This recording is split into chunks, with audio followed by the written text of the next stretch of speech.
বিসমিল্লাহির রহমানির রহিম। মীর আব্দুল করিম কলেজের সকল শিক্ষার্থীদের শুভেচ্ছা জানাচ্ছি।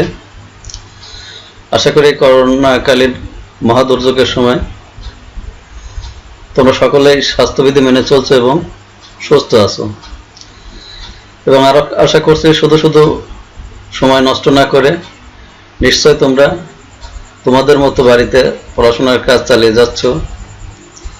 যেহেতু দীর্ঘদিন যাবত তোমাদের সঙ্গে আমাদের কোনো দেখা সাক্ষাৎ হচ্ছে না, এই কারণে তোমাদের জন্য আজকের এই ক্লাসটি প্রস্তুত করেছি। আশা করি মনোযোগ দিয়ে দেখলে তোমরা উপকৃত হবে। তাহলে এসো আমরা আজকের ক্লাসে মনোযোগী হই।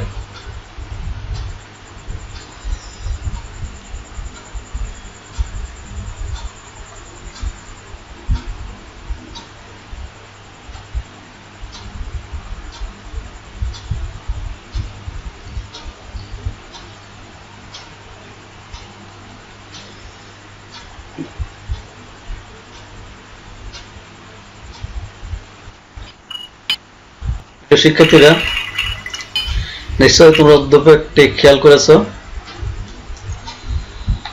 তোমরা এতে কি দেখতে পেলে? আমরা আবার দেখি বিষয়টা।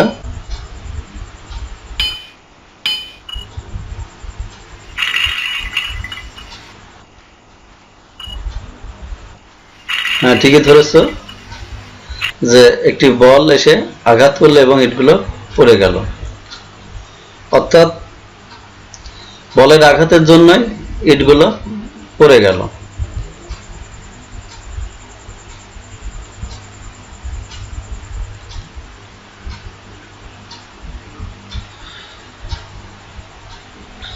সুতরাং আজকের আমাদের আলোচ্য বিষয় হলো কার্যকারণ নিয়ম।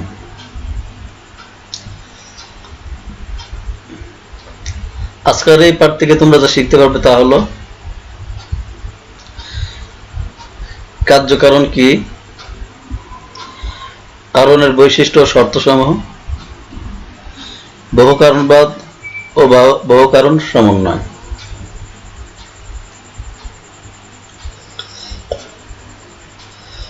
ছবিটিতে তোমরা কি দেখতে পাচ্ছ? নিশ্চয় তোমরা দেখলে চায় চিনি দেওয়া হচ্ছে, এবং চায় চিনি দিলে কি হয়?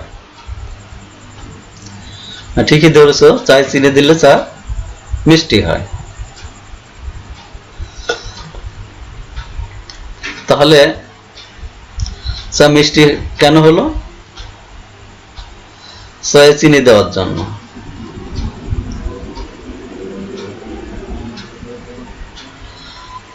তাহলে এসো আমরা কারণের ধারণা নিয়ে আলোচনা করি। সাধারণত যার দ্বারা কোনো ঘটনা ঘটে তাকে কারণ বলে। আমরা আবার খেয়াল করি, সাধারণত যার দ্বারা কোনো ঘটনা ঘটে তাকে কারণ বলে, এবং যা ঘটে তাকে কার্য বা কাজ বলে। এবং সময়ের বিবেচনায় কারণ সবসময় আগে আসে এবং কার্য পরে আসে।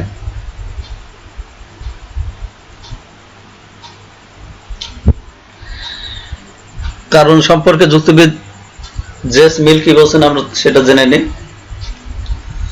যুক্তিবিদ জেস মিলের মতে, যদি কোনো পূর্ববর্তী ঘটনা বা ঘটনাবলীর সংমিশ্রণের পর, আমরা আবার খেয়াল করি, যদি কোনো পূর্ববর্তী ঘটনা বা ঘটনাবলীর সংমিশ্রণের পর, অর্থাৎ একটি ঘটনাও হতে পারে, অনেকগুলো ঘটনাও হতে পারে।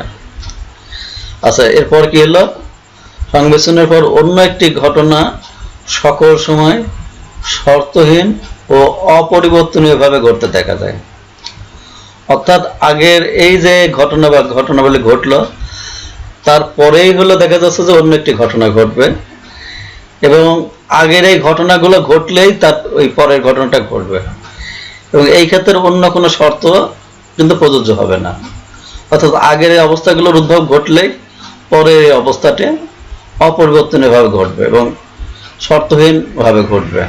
মানে এখানে কোনো হেরফের হবে না। আগে যে অবস্থার কারণে এই যে যে অবস্থার উপস্থিতির কারণে ঘটনাটা ঘটছিল, ওই অবস্থা যদি উপস্থিত হয় তাহলে ওই একই ঘটনাটা ঘটবে, এর কোনো ব্যতিক্রম হবে না। আচ্ছা, তাহলে এইরূপ ক্ষেত্রে আমরা কি করব? এইরূপ ক্ষেত্রে আমরা পরবর্তী ঘটনাটাকে কার্য এবং পূর্ববর্তী ঘটনাটাকে কারণ বলবো। তাহলে দেখা যাচ্ছে যে আগের উদ্দীপকের ক্ষেত্রে আমরা দেখলাম যে বল এসে আঘাত করলো এবং ইট পড়ে গেল।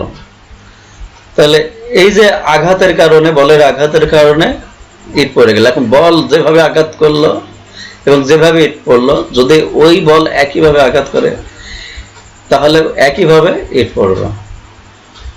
সুতরাং এক্ষেত্রে আমরা বলের আঘাতকে কারণ এবং ইট পড়ে যাওয়াটাকে কার্য হিসেবে চিহ্নিত করতে পারি। এখানে বলা হচ্ছে যে অথবা একটি ঘটনার সদর্থক ও নর্থক সকল শর্তের সমষ্টি হচ্ছে কারণ। অর্থাৎ কারণ কতগুলো শর্তের সমন্বয়ে গঠিত, সেখানে কিছু সদর্থক শর্ত আছে, মানে হ্যাবোধক শর্ত আছে, আর কিছু হলো নাবোধক শর্ত আছে। এই শর্ত গুলোর সমষ্টিকে যুক্তিবিদ মিল্লার মতে কারণ হিসেবে গণ্য করা হচ্ছে। অপর এক যুক্তিবিদের মতামত আমরা এক্ষেত্রে খেয়াল করি। যুক্তিবিদ কার্ভিট রিডার মতে গুণের দিক থেকে কারণ হলো কার্যের অব্যবহিত শর্তহীন অপরিবর্তনীয় পূর্ববর্তী ঘটনা। কি বলা হলো? যে গুণ বা বৈশিষ্ট্য, কারণের যে গুণ আছে বা বৈশিষ্ট্য আছে সেটা কি হলো, সেদিক থেকে যদি আমরা বিবেচনা করি তাহলে কার্যের অব্যবহিত শর্তহীন অপরিবর্তনীয় পূর্ববর্তী ঘটনা, অর্থাৎ কাজের আগে আগেই যে ঘটনাটা ঘটে এবং যে ঘটনাটা শর্তহীন, মানে আগে যে ঘটনাটা ঘটবে সেই ঘটনাটা অন্য কোনো শর্তের উপর নির্ভর করবে না, এবং অপরিবর্তনীয় পূর্ববর্তী ঘটনা। আচ্ছা, অর্থাৎ যে ঘটনাটা ঘটেছে ওই রকম ঘটনায় ঘটতে হবে, তার কম বেশি হবে না। তাহলে দেখা যাচ্ছে যে আমরা আবার খেয়াল করি যে গুণের দিক থেকে কারণ হলো কি, কারণ হলো কার্যের অব্যবহিত শর্তহীন অপরিবর্তনীয় পূর্ববর্তী ঘটনা। অর্থাৎ কারণ হলো পূর্ববর্তী ঘটনা। কোন ধরনের পূর্ববর্তী ঘটনা? যেটা কার্যের ঠিক আগ মুহূর্তে ঘটে এবং যেটা হলো অন্য কোনো শর্তের উপর নির্ভর করে না এবং যেটা সবসময় একই রকম থাকবে ওই কার্য সৃষ্টির ক্ষেত্রে। এবং তিনি আরো বলছেন যে পরিমাণের দিক দিয়ে কারণ হলো কার্যের সমপরিমাণ, অর্থাৎ কারণ যে পরিমাণ হবে কার্য সেই পরিমাণই হবে। তাহলে এসব আমরা বিভিন্ন উদাহরণের সাহায্যে এই বিষয়গুলো বোঝার চেষ্টা করি। আচ্ছা, তার আগে আমরা এই খেয়াল করি যে আমরা যে সমস্ত সংজ্ঞা দিলাম সেই সংজ্ঞার আলোকে কারণের কিছু বৈশিষ্ট্য এভাবে উল্লেখ করতে পারি। যেমন গুণগতভাবে কারণকে বলা হচ্ছে কারণ ও কার্য সাপেক্ষ পদ। সময়ের দিক থেকে কারণ আগে ও কার্য পরে ঘটে। কারণ কার্যের সাক্ষাৎ বা অব্যবহিত পূর্ববর্তী ঘটনা। কারণ হলো কার্যের শর্তহীন পূর্ববর্তী ঘটনা। কারণ হলো কার্যের অপরিবর্তনীয় পূর্ববর্তী ঘটনা।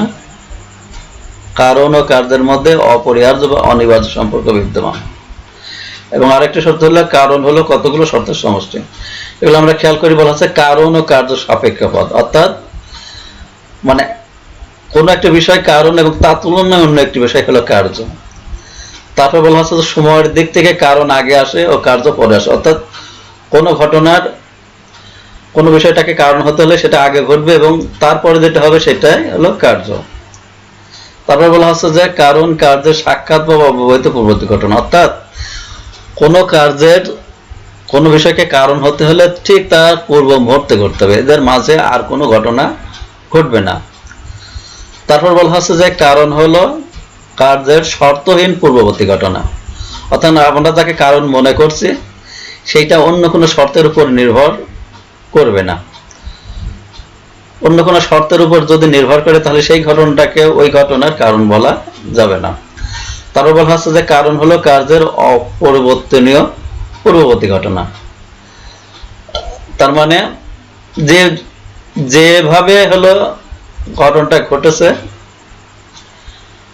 মানে একটা কার্য যে কারণে ঘটলো সেই কারণটা অপরিবর্তন হবে, তার কোনো কম বেশি হবে না। তারপর বলা হচ্ছে যে কারণ ও কার্যের মধ্যে অপরিহার্য বা অনিবার্য সম্পর্ক বিদ্যমান, অর্থাৎ কারণের উপস্থিতি ঘটলে কার্য অবশ্যই ঘটবে, কিংবা আমরা বলা যায় যে কার্য সংঘটিত হয়েছে সুতরাং তার আগে অবশ্যই কারণের উপস্থিতি ঘটেছিল। তারপর বলা হচ্ছে কারণ হলো কতগুলো শর্তের সমষ্টি। এখন আমরা খেয়াল করি যে কারণ ও কার্য সাপেক্ষ পদ। আমরা দেখছি যে ফল থেকে কি হচ্ছে, বীজ তৈরি হচ্ছে। সুতরাং এই ফল কি সৃষ্টি করছে, বীজ সৃষ্টি করছে। এখন ফল থেকে যেহেতু বীজ তৈরি হলো, সুতরাং আমরা ফলকে কি বলতে পারি, বীজের কারণ বলতে পারি। আবার আমরা দেখি যে বীজ থেকে গাছ তৈরি হয়, বীজ থেকে গাছ তৈরি হয়। সুতরাং এই ক্ষেত্রে হলো বীজ হবে গাছের কারণ। আবার দেখা যাচ্ছে যে গাছ থেকে ফল তৈরি হয়, অর্থাৎ ফলের কারণ কি এক্ষেত্রে, গাছ। এখন দেখা যাচ্ছে যে যেখানে আমরা ফলকে কারণ বললাম, সেই ক্ষেত্রে বীজ হলো কার্য, মানে ফল বীজের কারণ। তার মানে ফলটা হলো কারণ আর বীজটা হলো কার্য। আবার যখন বীজ থেকে গাছ তৈরি হচ্ছে, তখন হলো বীজ হচ্ছে কারণ এবং গাছ হচ্ছে কার্য। একইভাবে গাছ যখন ফল তৈরি করছে, তখন গাছ হচ্ছে কারণ এবং ফল হচ্ছে কার্য। সুতরাং দেখা যাচ্ছে যে কোনো একটা বিষয় যে সবসময় যে সেটা কারণ হিসেবে গণ্য হবে বা কার্য হিসেবে গণ্য হবে তা নয়। অন্য একটা ঘটনার পরিপ্রেক্ষিতে থেকে একটা ঘটনা দেখা যাচ্ছে কারণ এবং অন্যটা হলো কার্য। যে কারণে বলা হচ্ছে যে কারণ ও কার্য সাপেক্ষ পদ। এখন দেখা যাচ্ছে আমরা বলছি যে কারণ ও কার্যের মধ্যে কি আছে, অনিবার্য সম্পর্ক আছে। যেমন আমরা যদি এই ছবিটি খেয়াল করি, তাহলে দেখা যাচ্ছে যে ফল থেকে কি হচ্ছে, বীজ তৈরি হচ্ছে। এখন ফল হলে তার থেকে বীজ তৈরি হবে। ফলের উপস্থিতি ঘটলে সেক্ষেত্রে বীজের উপস্থিতি অবশ্যই ঘটবে। যে কারণে হলো আর বলছে যে ফল ও বীজের মধ্যে অনিবার্য সম্পর্ক বিদ্যমান। অর্থাৎ কারণ, ফলকে যদি আমরা কারণ ভাবে এবং বীজকে যদি কার্য ভাবে, তাহলে দেখা যাচ্ছে তাদের মধ্যে কি আছে, অনিবার্য সম্পর্ক বিদ্যমান রয়েছে। কারণ সর্বদাই কার্য নামক ঘটনার পূর্বে ঘটে, অর্থাৎ কারণ আগে ঘটে এবং কার্য পরে ঘটে। আমরা সেটা খেয়াল করি। ছবিতে কি দেখছো? হ্যাঁ, অবশ্যই ছবিতে তোমরা দেখতে পাচ্ছ যে আকাশে প্রচুর মেঘ উঠছে, আকাশে প্রচুর মেঘ উঠছে। এখন মেঘের পরে, মেঘকে যদি আমরা কারণ ভাবি, তাহলে মেঘের পরে কি হয়, মেঘের পরে বৃষ্টি হয়, তাই না? তাহলে এই যে বৃষ্টি, বৃষ্টির কারণ কি, মেঘ, এবং বৃষ্টিটা হলো কার্য। তাহলে কোন ঘটনাটা আগে ঘটলো? অবশ্যই মেঘের ঘটনাটা আগে ঘটেছে, তাই না? তাহলে মেঘ আগে ঘটলো এবং বৃষ্টি পরে ঘটলো, অর্থাৎ কারণ আগে ঘটে এবং কার্য পরে ঘটে। কারণ হলো কতগুলো সদর্থক ও নর্থক শর্তের সমষ্টি। কারণের সদর্থক শর্ত হলো কি?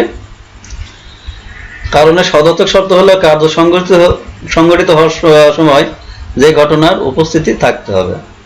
আর কারণের নর্থক শর্ত হলো কার্য সংঘটিত হওয়ার সময় যে ঘটনার অনুপস্থিতি থাকতে হবে। অর্থাৎ একটা ঘটনা যখন ঘটে, তখন কিছু বিষয় থাকে যেগুলো উপস্থিত থাকতে হয়, না থাকলে পরে সেই ঘটনাটা ঘটে না। আবার এমন কিছু বিষয় আছে যেটা হলো অনুপস্থিত থাকতে হয়, তা না হলে পরে ঘটনাটা ঘটবে না। যেমন আমরা যদি কোনো কাঠে আগুন জ্বালাতে চাই, যদি আমরা কোনো কাঠে আগুন জ্বালাতে চাই, তাহলে কি হবে?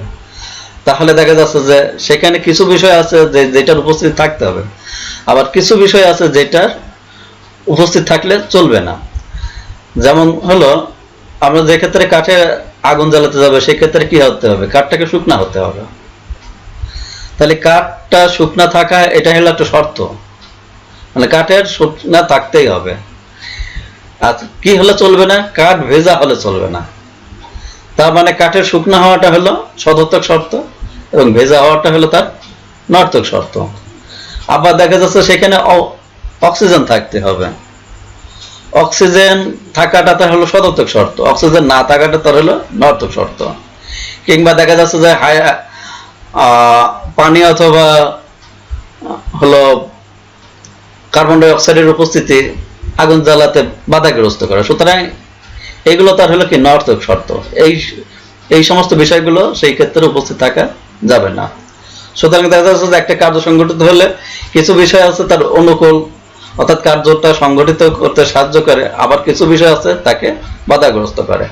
তাহলে যেগুলো কার্য সংগঠিত করতে সাহায্য করে সেই ঘটনা উপস্থিত থাকতে হবে, আবার যে বিষয়গুলো হলো কার্য সংগঠিত হতে বাধা দেয় সেগুলো কিন্তু অনুপস্থিত থাকতে হবে।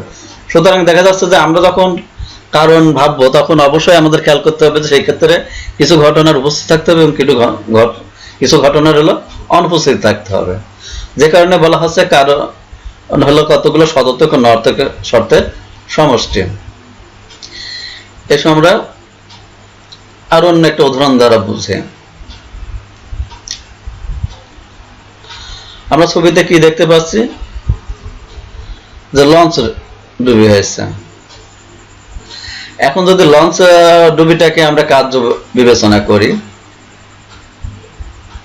যে কারণের হলো আমরা যদি হলো লঞ্চ কেন ডুবে, তাই না, লঞ্চ ডুবার যদি লঞ্চ হলো ডুবাটা হলো কার্য, এই লঞ্চ ডুবে হলো কারণ কি? কারণের মধ্যে কি হলো আমরা কখন লঞ্চ ডুববে, যখন হলো একটা লঞ্চে তার প্রয়োজনের অতিরিক্ত যাত্রী বোঝাই করা হবে। যে যদি একটা লঞ্চে প্রয়োজনের অতিরিক্ত যাত্রী বোঝাই করা হয় তাহলে কিন্তু লঞ্চটা ডুবে যাবে। অর্থাৎ এই ক্ষেত্রে অধিক যাত্রী বোঝাই লঞ্চ ডুবার ক্ষেত্রে সহায়ক, যে কারণে এটাকে সদর্থক শর্ত বলা হচ্ছে। আবার যদি সারেঙের অদক্ষতা থাকে, অর্থাৎ জেনে হলো এই লঞ্চ বা জাহাজ চালান তিনি যদি পারদর্শী না হন, যদি এই ব্যাপারে তার অভিজ্ঞতা কম থাকে বা এই ব্যাপারে তার দক্ষতা না থাকে, তাহলে কিন্তু লঞ্চ ডুবার পক্ষে সেটা সহায়ক হয়। অর্থাৎ সেইটাকেও আমরা বলছি সারেঙের এই যে অদক্ষতা, এটাও কিন্তু লঞ্চ ডুবার ক্ষেত্রে এটা হলো সদর্থক শর্ত হিসাবে কাজ করছে। আবার যদি ঝোড়ো হাওয়া বয়, প্রচন্ড ঘূর্ণিঝড় বা এ জাতীয় কিছু হয়, তাহলে কিন্তু দেখা যাচ্ছে যে লঞ্চ ডুবে যাওয়ার সম্ভাবনা তৈরি হয়। হ্যাঁ, কিংবা সাগর যদি খুব উত্তাল থাকে তাহলেও দেখা যাচ্ছে যে লঞ্চ ডুবে যেতে পারে। সুতরাং এই বিষয়গুলো কিন্তু লঞ্চ ডুবার মানে কারণের হলো সদর্থক শর্ত। এই ঘটনাগুলোর উপস্থিত থাকলে একটা লঞ্চ ডুবে যেতে পারে। সুতরাং যে ঘটনাগুলোর উপস্থিত থাকলে একটা লঞ্চ ডুবে যেতে পারে সেই ঘটনাগুলোকে লঞ্চ ডুবের আমরা সদর্থক শর্ত হিসাবে বিবেচনা করছি।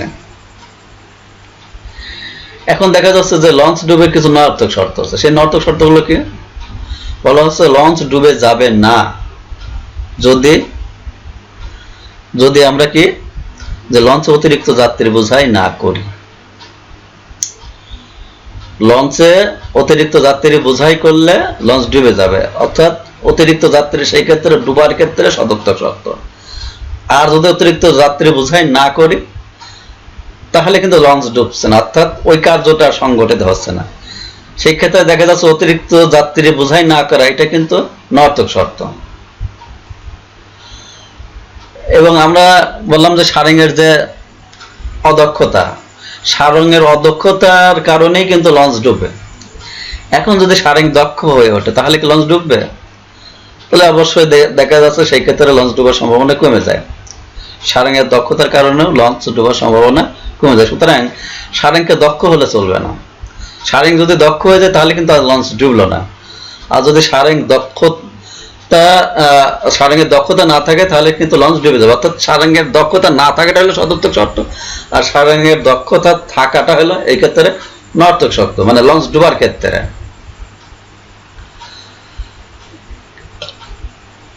আবহাওয়া ভালো থাকলেও কিন্তু লঞ্চ ডুবার সম্ভাবনা অনেক কম হয়ে যায়।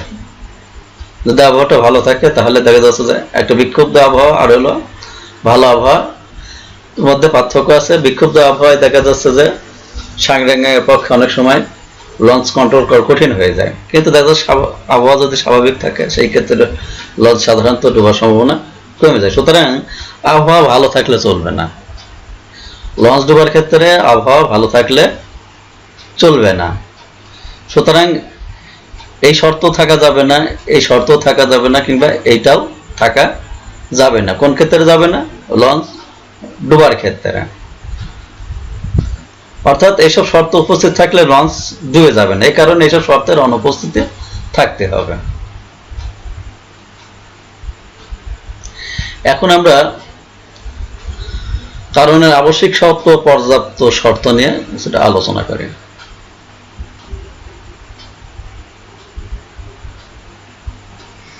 অনেক যুক্তিবিদ কারণে শর্তের কথা উল্লেখ করতে যে আবশ্যিক শর্ত পর্যাপ্ত শর্তের কথা উল্লেখ করেন। কারণের আবশ্যিক শর্ত কি? আবশ্যিক শর্ত হলো অপরিহার্য শর্ত, অর্থাৎ যে শর্ত উপস্থিত থাকলে কার্য সংগঠিত হয় এবং অনুপস্থিত থাকলে কার্য সংগঠিত হয় না, তাকে আমরা কি বলছি? আবশ্যিক শর্ত। যেমন বৃষ্টি হওয়ার ক্ষেত্রে মেঘ হলো আবশ্যিক শর্ত, অর্থাৎ মেঘ না হলে কিন্তু বৃষ্টি হবে না। এরকম অক্সিজেন থাকলে আগুন জ্বলবে, অক্সিজেন না থাকলে আগুন জ্বলবে না। সুতরাং অক্সিজেন হলো আবশ্যিক শর্ত আগুন জ্বলার ক্ষেত্রে। আর পর্যাপ্ত শর্ত কোনটা? পর্যাপ্ত শর্ত হলো যে শর্তগুলো উপস্থিত থাকলে কার্য ঘটবেই, তাকে পর্যাপ্ত শর্ত বলে। অর্থাৎ যে শর্তগুলো উপস্থিত থাকলে কার্য ঘটবে তাকে আমরা কি বলছি? পর্যাপ্ত শর্ত বলছি। যুক্তিবিদ মিল কারণকে পর্যাপ্ত শর্ত হিসেবে বিবেচনা করেন। যুক্তিবিদ মিল কি বলছেন? কারণকে পর্যাপ্ত শর্ত হিসেবে বিবেচনা করেন।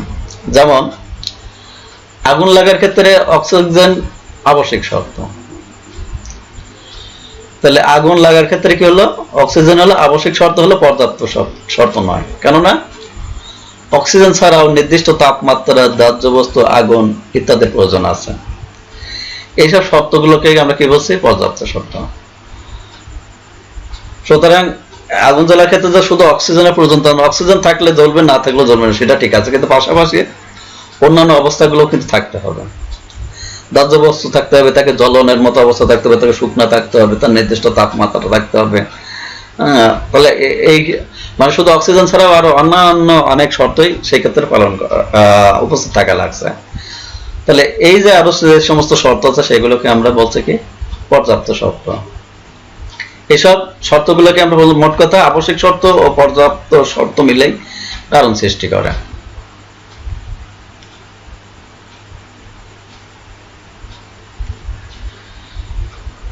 আমরা দেখছিলাম কারকভেদ কি বলছেন যে পরিমাণের দিক থেকে কারণ ও কার্য সমপরিমাণ। যেমন আমরা যদি 1000 মিলিলিটার হাইড্রোজেন এবং 500 মিলিলিটার অক্সিজেন এদের মধ্যে রাসায়নিক বিক্রিয়ার মাধ্যমে আমরা পানি তৈরি করি, তাহলে কি হবে? তার পানি তৈরি করলে কি হবে? যে 1500 মিলিলিটার বা 1.5 লিটার পানি তৈরি হবে। অর্থাৎ এই যে হাইড্রোজেন এবং অক্সিজেনের যে মোট ওজন, এই ক্ষেত্রে পানি কমানো হবে। এখন এইটাকে যদি আমরা কারণ ভাবি, হাইড্রোজেন এবং অক্সিজেন এই দুটোকে যদি আমরা কারণ ভাবি, তাহলে কি হবে? তাহলে এই কারণের যে পরিমাণ সেটা কার সমান হবে? সেটা হলো কার্যের সমান হবে।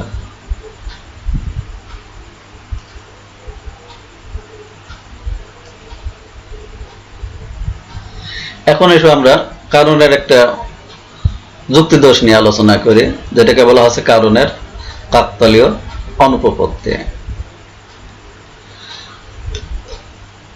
কি বলা হচ্ছে? যে কোনো সম্পর্ক ছাড়াই যে কোনো আগের ঘটনাকে কোনো কার্যের কারণ মনে করলে যে ভ্রান্তির উদ্ভব ঘটে তাকে কি বলা হচ্ছে? কাকতালীয় অনুপপত্তি। তাহলে এখানে কি বলা হচ্ছে? যে কোনো সম্পর্ক ছাড়াই যে কোনো আগের ঘটনাকে কোনো কার্যের কারণ মনে করলে যে ভ্রান্তির উদ্ভব ঘটে তাকে কাকতালীয় অনুপপত্তি বলে।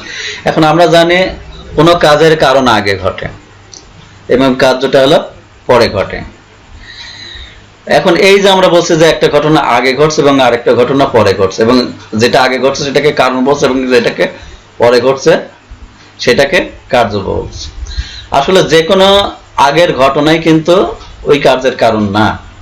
আমরা জানি যে কারণের কিছু শর্ত আছে। কারণ কোনো কার্যের কোনো বিষয়কে কারণ হতে হলে তাকে কি হতে হবে, ওই কার্যের আগে ঘটতে হবে, ঠিক আগ মুহূর্তে ঘটতে হবে, এবং সেটা অপরিবর্তনীয় হবে, সেটা শর্তহীন হতে হবে। হ্যাঁ, তাহলে এইরকম কিছু নিয়ম আছে এবং এদের মধ্যে সম্পর্ক থাকতে হবে। এখন এইরকম ছাড়াই যদি আমরা কি করি, শুধুমাত্র কোনো কার্যের আগে একটা ঘটনা ঘটছে বলেই সেটা যে কারণ হবে তা না কিন্তু। তাহলে এইরকম সম্পর্কহীন কোনো বিষয়কে যদি আমরা কোনো কার্যের কারণ ভাবি, কাকতালীয় অনুপপত্তি হবে। অর্থাৎ এখানে যে যুক্তি দোষ ঘটবে সেটার নাম হলো কাকতালীয় অনুপপত্তি। সুতরাং সম্পর্কহীন কোনো ঘটনাকে কি বলা যাবে না, কারণ বলা যাবে না। কারণের যে সমস্ত শর্ত, সেই সব শর্ত যদি আগের ঘটনাতে বিদ্যমান থাকে, কেবল তখনই আগের ঘটনাটাকে পরের ঘটনার কারণ হিসাবে গণ্য করা যাবে।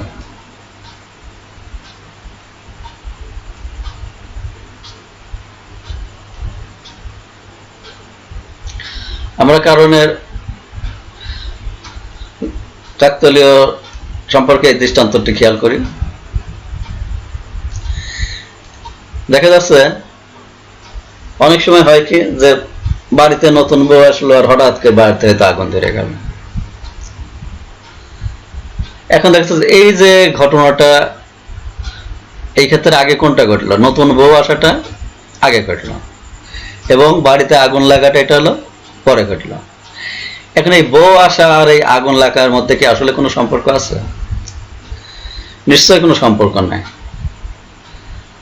অথচ আমরা যদি এই ঘটনাটাকে, এই যে বউ আসার ঘটনাটাকে আমরা যদি কারণ ভাবি এবং এই যে বাড়িতে আগুন লাগার ঘটনাটাকে কার্য ভাবি, তাহলে কিন্তু সেই ক্ষেত্রে আমাদের কি হবে, কাকতালীয় অনুপপত্তি হবে। কেন এটা বলা হচ্ছে? যে দেখা যাচ্ছে যে আগুন কিন্তু অনেক ক্ষেত্রেই লাগে, তাই না?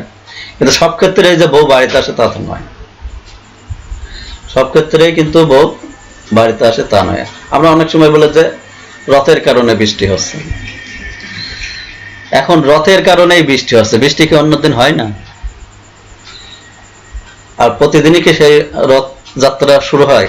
তা হয় না। কিন্তু আমরা অনেক সময় দেখে যাচ্ছে বাড়ির থেকে বেরোনোর সময় বাধা পাই। বাধা পেয়ে যদি কোনো কাজ আমাদের সাকসেস না হয়, তাহলে হয়তো ভাবি যে এই বাধাটাই হলো মানে যত গন্ডগোলের মূল। এই বাধা পাওয়ার কারণে হয়তো আমার কাজটি হলো না। কিন্তু আসলে এই বাধা পাওয়া এবং কাজ না হওয়ার মধ্যে কোনো সম্পর্ক নেই। এই ক্ষেত্রে একটা ঘটনা আগে ঘটছে এবং আরেকটা ঘটনা পরে ঘটছে, কিন্তু শুধুমাত্র আগে এবং পরে ঘটার কারণে কিন্তু এদের মধ্যে কোনো সম্পর্ক তৈরি হয়নি।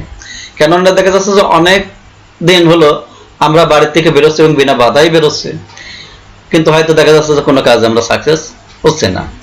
সুতরাং এই জাতীয় বিষয়গুলো যদি আমরা মনে করি এই ক্ষেত্রে, তাহলে কি হবে, কাকতালীয় অনুপপত্তি ঘটবে। এখন এসো কারণ সংক্রান্ত অন্য একটি মতবাদ নিয়ে আলোচনা করি, বহু কারণবাদ। কি বলা হচ্ছে যে বহু কারণবাদ, অর্থাৎ যে মতবাদ অনুসারে একটি কাজ বিভিন্ন সময়ে বিভিন্ন কারণ দ্বারা সৃষ্টি হতে পারে তাকে বহু কারণবাদ বলে। কি বলা হলো, যে মতবাদ অনুসারে একটি কাজ বিভিন্ন সময়ে বিভিন্ন কারণ দ্বারা সৃষ্টি হতে পারে তাকে বহু কারণবাদ বলে। অর্থাৎ কাজ একটি কিন্তু কারণ বিভিন্ন হতে পারে। সেটা কি রকম? যেমন ধরো আমরা মিষ্টির কথা ভাবি, তাহলে দেখা যাচ্ছে যে এই মিষ্টির বিষয়টা কিন্তু বিভিন্ন সময় বিভিন্ন ভাবে আমরা পাচ্ছি। যেমন আমরা কখনো মধুর থেকে মিষ্টি পাচ্ছি, কখনো চিনির থেকে মিষ্টি পাচ্ছি, কখনো গুড়ের থেকে মিষ্টি পাচ্ছি। সুতরাং এই সমস্ত ঘটনা দেখে আমাদের মনে হতে পারে যে এই যে মিষ্টি নামক বিষয়টা, সেটা হলো বিভিন্ন সময় বিভিন্ন কারণ দ্বারা সৃষ্টি হচ্ছে। এই জাতীয় মতবাদের প্রবর্তক হলেন যুক্তিবিদ মিল ও বেইন। কিন্তু তাদের মধ্যে যে সবসময় যে একটি কারণ দ্বারা একটি কার্য সৃষ্টি হবে তা না, বিভিন্ন সময় বিভিন্ন কারণ দ্বারা কার্য সৃষ্টি হতে পারে।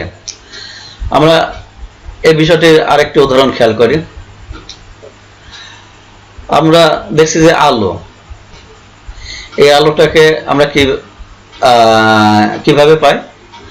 দেখা যাচ্ছে কোনো সময় বৈদ্যুতিক বাল্ব থেকে পাচ্ছি, কোনো সময় হারিকেন থেকে পাচ্ছি, কোনো সময় চাঁদ থেকে আলো পাচ্ছি, কোনো সময় সূর্য থেকে আলো পাচ্ছি, আবার কোনো সময় মোমবাতি থেকে আলো পাচ্ছি।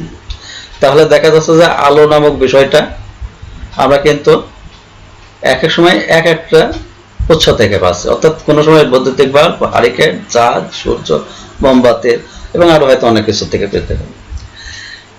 এখন এই বিষয়গুলো মানে যারা বহু কারণবাদের প্রবক্তা তারা বলতে চাচ্ছে যে আলোটা সবসময় যে সূর্য থেকে আসবে তা নয়, কখনো সেটা মোমবাতি থেকে আসতে পারে, কখনো বৈদ্যুতিক বাল্ব থেকে আসতে পারে, কখনো চাঁদের থেকে আসতে পারে, কিংবা কখনো হারিকেন থেকে আসতে পারে।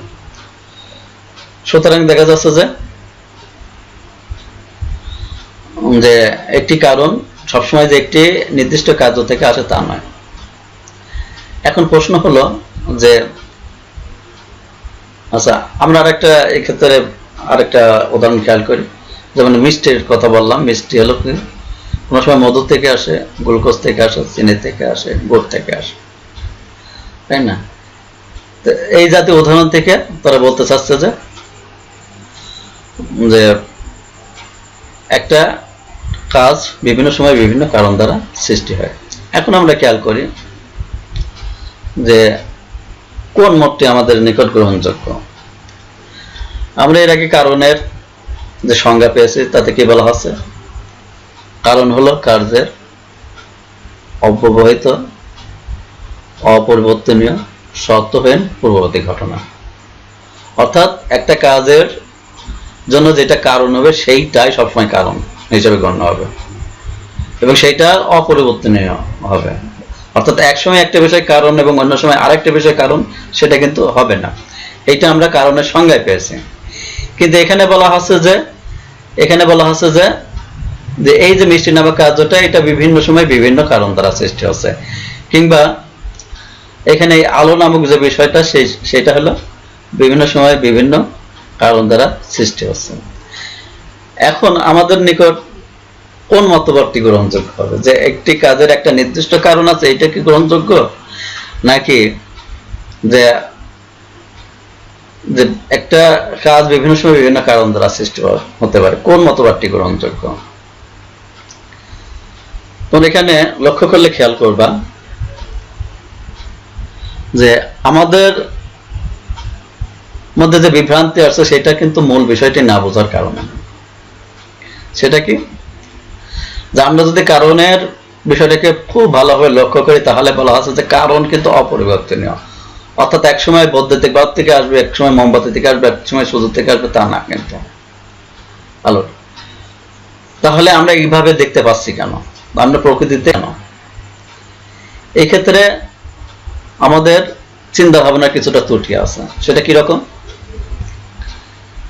যে আমরা যখন আলোর কথা ভাবছি তখন বৈদ্যুতিক বাল্বের যে আলো আর সূর্যের আলোকে একই রকম মনে করছি, কিন্তু আসলে বৈদ্যুতিক বাল্বের আলো বৈদ্যুতিক বাল্বের মতোই এবং সূর্যের আলো সূর্যের মতো। অর্থাৎ যদি আমরা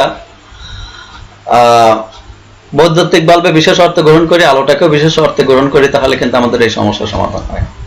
কিন্তু আমরা করছি কি, আমরা হলো আলোটাকে সাধারণ অর্থে গ্রহণ করছি আর এগুলোকে বিশেষ অর্থে। তাহলে আমাদের যখন হলো এই উৎসকে বিশেষ অর্থে গ্রহণ করব, তখন মানে কারণকে বিশেষ অর্থে গ্রহণ করলে কার্যকে বিশেষ অর্থে গ্রহণ করতে হবে। অথবা যদি আমরা কার্যটাকে সামান্য অর্থে গ্রহণ করি বা সার্বিক অর্থে গ্রহণ করি, তাহলে দেখা যাচ্ছে যে এই যে বিষয়গুলো এগুলোকেও আমাদের সার্বিক অর্থে গ্রহণ করতে হবে। অর্থাৎ আলো যে জিনিসটা, যদি সেই জিনিসটা আমরা যদি মনে করি যে আলো মানে এইটাকে যদি আমরা সার্বিক অর্থে গ্রহণ করি, তাহলে দেখা যাবে যে সূর্যের আলোর যে কণিকা, মোমবাতির আলোর যে কণিকা, বৈদ্যুতিক বাল্বের আলোর যে কণিকা, হারিকেনের আলোর যে কণিকা কিংবা চাঁদের আলোর যে কণিকা তার মূল কণিকা কিন্তু একই, অর্থাৎ মূল একটা বিষয় থেকেই কিন্তু এই আলোটার সৃষ্টি হচ্ছে। তাহলে এইভাবে যদি আমরা মানে কারণকে বিশেষ অর্থে গ্রহণ করি এবং কার্যকে বিশেষ অর্থে গ্রহণ করি, অথবা কারণকে সার্বিক অর্থে গ্রহণ করি এবং অর্থে গ্রহণ করি, তাহলে দেখা যাচ্ছে যে বহু কারণ মতবাদ গ্রহণযোগ্য হচ্ছে না। ঠিক একইভাবে যদি আমরা মিষ্টির ক্ষেত্রে বিবেচনা করি, তাহলে দেখা যাচ্ছে যে চিনির মিষ্টি কখনো মধুর মিষ্টির মতো হবে না, কিংবা গ্লুকোজের মতো হবে না, কিংবা গুড়ের মতো হবে না। কিন্তু আবার যদি এটাকে সার্বিক অর্থে গ্রহণ করে তাহলে দেখা যাচ্ছে যে গুড়ের যে মূল উপাদান, চিনির যে মূল উপাদান, মধুর যে মূল উপাদান এবং গ্লুকোজের যে মূল উপাদান সেগুলো কিন্তু একই। অর্থাৎ এই সমস্ত আলোচনা থেকে আমরা একটা বিষয় প্রমাণ করতে পারছি বা প্রমাণ পাচ্ছি, সেটা হলো কি, যে একটি কাজের একটি কারণ আছে, অর্থাৎ যে যে অবস্থা যেভাবে ঘটলে কার্যটা সৃষ্টি হবে, ঠিক ওই অবস্থা ওইভাবে ঘটলে ওই একই ধরনের কার্য সৃষ্টি হবে, এই ক্ষেত্রে কোনো ব্যতিক্রম হবে না। সুতরাং দেখা যাচ্ছে একটা নির্দিষ্ট কাজের একটা নির্দিষ্ট কারণই বিদ্যমান। এখন আমরা বহু কারণ সমন্বয় নিয়ে একটু আলোচনা করি।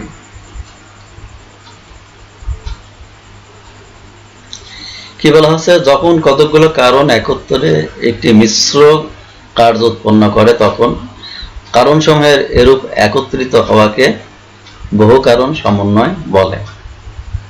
বলা হচ্ছে কতগুলো কারণ, একটি কারণ না, কিন্তু কতগুলো কারণ একত্রে একটি মিশ্র কার্য উৎপন্ন করে তখন কারণ সমূহের এরূপ একত্রিত হওয়াকে বহু কারণ সমন্বয় বলে। যেমন আমরা যদি তরকারি রান্না করি, তাহলে দেখা যাচ্ছে সেই ক্ষেত্রে আমরা কি করছি, ঝাল দিচ্ছে, হলুদ দিচ্ছে, লবণ দিচ্ছে, মাংস দিচ্ছে, অন্যান্য মশলা দিচ্ছে, দেখা যাচ্ছে এইগুলো সবকিছু মিলাই একটা আলাদা স্বাদের খাবার তৈরি হচ্ছে। তাহলে এই যে একটা নতুন একটা ভিন্ন স্বাদের যে তরকারিটা বা খাবার তৈরি হলো, এইটার যে স্বাদ, এই স্বাদটা পেতে হল, এই স্বাদটা কি করছে, এই স্বাদটা কিন্তু বিভিন্ন জিনিস সৃষ্টি করছে। যেমন হলুদের একটা আলাদা স্বাদ আছে, লবণের একটা আলাদা স্বাদ আছে, তেলের একটা আলাদা স্বাদ আছে, মাংসের একটা আলাদা স্বাদ, এই সমস্ত স্বাদ মিলাই কিন্তু একটা মিশ্র স্বাদ তৈরি করছে। এইরকম বিভিন্ন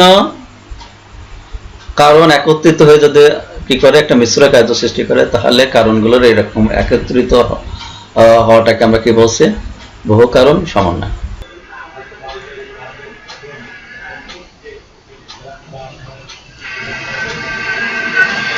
এখন আমরা এই দৃষ্টান্তটি লক্ষ্য করি। এখানে আমরা কি দেখছি, যে একটি বাল্ব জ্বলছে এবং তার থেকে আলো তৈরি হচ্ছে। তাহলে এই ক্ষেত্রে আমরা দেখতে পাচ্ছি যে একটি কারণ থেকে একটি কার্যই উৎপন্ন হচ্ছে। আবার যদি আমরা এই দৃষ্টান্ত খেয়াল করি, তাহলে দেখতে পাচ্ছি এখানে অনেকগুলো বাল্ব একসঙ্গে জ্বলছে, এটা একটা জ্বলছে, এটা একটা বাল্ব, এটা একটা বাল্ব, দেখা যাচ্ছে যে এরা সবাই জ্বলছে এবং তাদের প্রত্যেকের থেকে আলাদা আলাদা ভাবে আলো তৈরি হচ্ছে। এবং এদের একটির যে আলো ছিল, যখন এখানে তিনটি বাল্ব জ্বলছে তখন তিনটির আলো কিন্তু আরো আলো বাড়িয়ে দিচ্ছে, অর্থাৎ এই আলোগুলো সমন্বিত হয়ে একটা আরো উজ্জ্বল আলো তৈরি করছে। তাহলে এখানে আমরা কি দেখলাম, অনেকগুলো কারণ থেকে কি হচ্ছে, অনেকগুলো কার্য বা মিশ্র কার্য তৈরি হচ্ছে। এই যে অনেকগুলো কারণ থেকে যে অনেকগুলো কার্য বা মিশ্র কার্য তৈরি হচ্ছে, এটি হলো বহু কারণ সমন্বয়। এখানে কিন্তু একটি কার্য বিভিন্ন কারণ থেকে সৃষ্টি হচ্ছে না, বরং এখানে প্রত্যেকটি আলাদা আলাদা কারণ থেকে আলাদা আলাদা কার্য সৃষ্টি হচ্ছে এবং কারণগুলো একত্রে ঘটছে এবং কার্যগুলো একত্রে ঘটছে। এরকম বিভিন্ন কারণ একত্রিত হয়ে যদি একটা মিশ্র কার্য তৈরি করে, তাহলে আমরা এই ঘটনাটাকে বলতে পারি বহু কারণ সমন্বয়।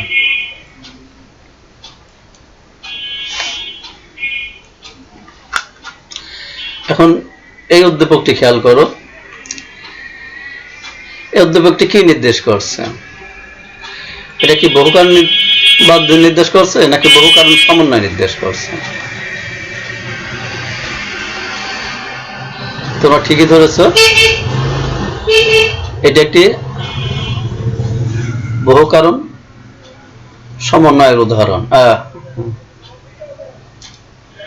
কারণ দেখা যাচ্ছে যে এখানে বিভিন্ন উৎস থেকে আলো তৈরি হচ্ছে, এটা একটা উৎস, এটা একটা উৎস, এটা একটা উৎস, কিন্তু এই যে একটা কারণ থেকে একটা আলাদা, মানে এই যে এই ভাব থেকে কিন্তু এক ধরনের আলো তৈরি হচ্ছে, এই ভাব থেকে আরেক ধরনের আলো তৈরি হচ্ছে, এই ভাব থেকে আরেক ধরনের আলো তৈরি হচ্ছে, কিন্তু এই সবগুলো কি হচ্ছে? একসঙ্গে ঘটছে। এবং সবগুলো একসঙ্গে ঘটে এদের যে আলোগুলোও তারা কিন্তু একসঙ্গে তারা সৃষ্টি হচ্ছে। সুতরাং দেখা যাচ্ছে যে এখানে অনেকগুলো কারণ থেকে যে সমস্ত কার্য, মানে অনেকগুলো কারণ থেকে যেগুলো সমস্ত কার্য সৃষ্টি হচ্ছে সেগুলো কিন্তু একসঙ্গে ঘটছে। অর্থাৎ এখানে অনেকগুলো কারণ একসঙ্গে ঘটছে এবং তার ফলে কি হচ্ছে? অনেকগুলো কার্য একসঙ্গে ঘটছে। কাজেই এই উদ্দীপকটি হলো বহু কারণ সমন্বয় নির্দেশ করছে। আশা করি এতক্ষণ তোমরা কারণ সম্পর্কে ধারণা পেলে। এখন বাড়িতে বসে না থেকে তোমরা নিচের প্রশ্নের উত্তরগুলো রেডি করবা, খাতায় নোট করবা এবং সেভাবে নোটগুলো আবার মুখস্থ করে পরীক্ষার জন্য প্রস্তুতি নেবা। আশা করি এতে তোমাদের উপকার হবে। এতক্ষণ ধৈর্য সহকারে তোমরা যে ক্লাসটি দেখলে, এর জন্য তোমাদেরকে অনেক অনেক ধন্যবাদ। তোমরা সবাই ভালো থাকো, সুস্থ থাকো। আল্লাহ হাফেজ।